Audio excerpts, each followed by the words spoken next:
Postura. Imagina, ele vai colocar tudo isso em preto e branco depois no... Eu acho que Isso é provavelmente. coisa de criança. Então, gente, nesse vídeo aqui a gente vai falar um pouco sobre como tá funcionando a prova de história do Enem hoje e como que mudou isso para vocês se saíram melhor na prova, né, não? Sou o Luiz, professor de História.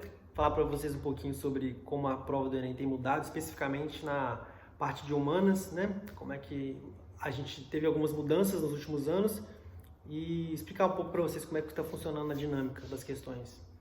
Meu nome é Vinícius, professor de História.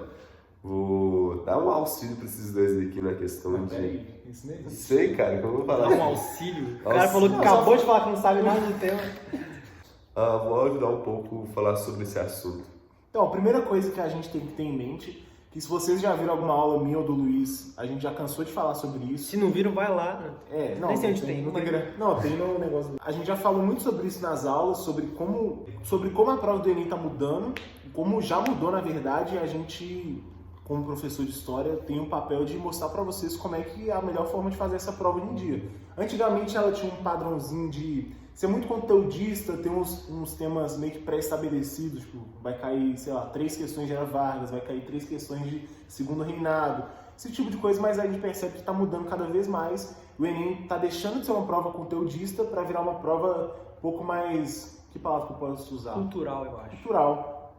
A prova do Enem, gente, antigamente, como o Rabelo falou, ela costumava ser muito conteudista no sentido de trazer história propriamente dita no sentido literal. Né? A história cultural ela era muito pouco abordada, né? No sentido de que, por exemplo, hoje em dia questões que têm caído no Enem dizem muito a respeito, por exemplo, de patrimônio, né? A questão do patrimônio material e imaterial, que é uma história cultural, né? Uma vertente mais...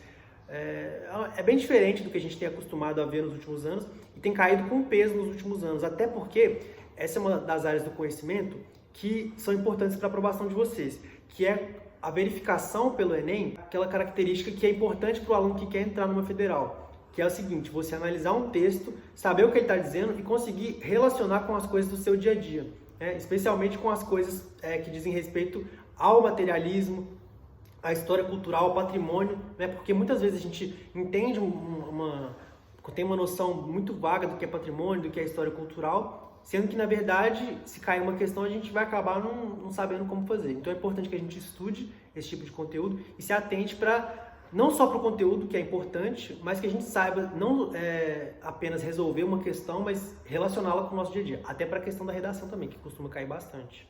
Tipo, a questão do patrimônio, principalmente, que vem de duas vertentes, tanto o material quanto o imaterial. A gente pode ver que, principalmente na questão da história, essa questão cultural segue vários ramos, né? Tanto a cultura indígena, por exemplo, a cultura alemã no sul, a cultura africana, e saber identificar eles, as origens deles a partir da história e das origens do Brasil, é interessante para você se relacionar e ter como base essa ligação entre, igual os meninos já dizem, de saber, tanto não é que você vai deixar de estudar a história normal, tipo a história do Brasil, história geral, não. Só que você vai começar a relacionar, por exemplo, Inconfidência Mineira com a estátua de Tiradentes, que é um patrimônio cultural, por exemplo. Aí você vai conseguir fazer essas relações e de como isso foi influenciado, entende? Uma coisa que a gente tem que ter em mente também quando a gente vai fazer a prova de história que está mudando é a questão da interdisciplinaridade. Que quando você vai estudar uma questão é muito importante que você consiga relacionar com as outras áreas do conhecimento, principalmente ali das ciências humanas, que é um foco que o Enem está dando atualmente, que é você fazer uma questão de história, mas conseguir talvez encaixar ali também na geografia, na filosofia, sociologia, que o Enem está focando muito nisso.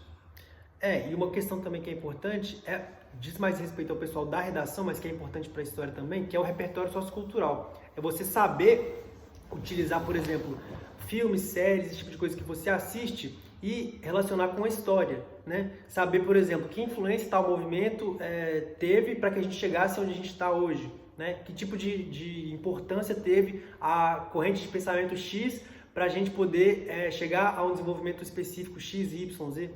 E isso cai muito, especialmente quando a gente tem temas que são mais gerais, né? Por exemplo, iluminismo, modernismo, né? Correntes de pensamento que foram importantes para influenciar uma série de movimentos e que movimentos esses acabaram resultando em uma série de acontecimentos, especialmente aqui no caso do Brasil, né? A gente, por exemplo, tem o caso famoso da Revolução Francesa, que para muita gente pode não ter nada a ver com o Brasil, mas que influenciou diretamente o processo de colonização de fato do Brasil, com a vinda da família real, o estabelecimento deles aqui, esse tipo de coisa. Você sabe que um evento histórico, muitas vezes, ele, além de ser reflexo de outros eventos históricos, microeventos, esse macroevento pode acabar sendo importante para transformar uma outra realidade do outro lado do mundo, né? Então é importante a gente entender que a história às vezes não vai ser de acordo com Vargas, o período Vargas e tal, não vai ser assim. Às vezes vai cair uma questão que vai te perguntar sobre materialismo, patrimônio material, a importância, por exemplo, do saber histórico, de como fazer um produto histórico. Por exemplo, o pão de queijo, que é um produto típico de Minas Gerais. O fazer do pão de queijo, a maneira como se faz o pão de queijo, é um patrimônio material que a gente tem. Então é importante que a gente saiba classificar esse tipo de patrimônio e relacionar, por exemplo, com a importância que a gente tem nos dias de hoje para criar um símbolo que represente uma região, um estado ou até mesmo o nosso próprio país, né? Que é uma mistura de várias tribos, raças, cores e etc. Eu acho interessante, assim, quando a gente vai pensar a história, pois, por exemplo, matemática, você consegue fazer divisão, tipo, de conteúdo, mas eu acho que história, quando você pensa em maneira geral, em maneira interligada, fica muito mais fácil você compreender, entende? A partir do momento que eu comecei a pensar a história não como uma coisa separada, mas como uma coisa interligada, você consegue ver processos que, igual o Luiz acabou de dizer, que vão ter suas consequências, por exemplo, o iluminismo, para as inconfidências que vão rolar aqui no Brasil, etc., ou mesmo as ideias republicanas.